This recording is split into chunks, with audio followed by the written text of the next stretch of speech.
I will make this video short and clear as possible.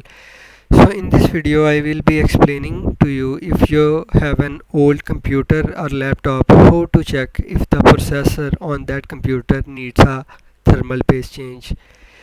To figure this out, we need two softwares downloaded in our PC. The first one is HWMonitor. Through HWMonitor, we can check the ideal temps and max temps of processor. As you can see on my screen, the idle temp is 33, and for now the max temp on 5% load is 38.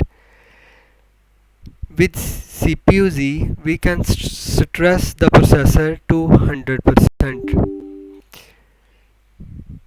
while monitoring the HWMonitor, and check if the temperature goes above 80 centigrade. Now I am stressing the CPU to 100%. As you can see, the processor is on 100% load, but the max temp is 57 centigrade. If the temperatures on your computer or laptop are above 80 centigrade, your processor needs a thermal paste change. On some sites, it's mentioned that the 80 centigrade is fine.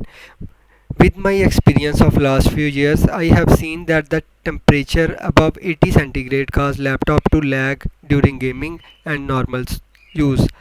So please change your thermal paste if the temperature is above 80 centigrade.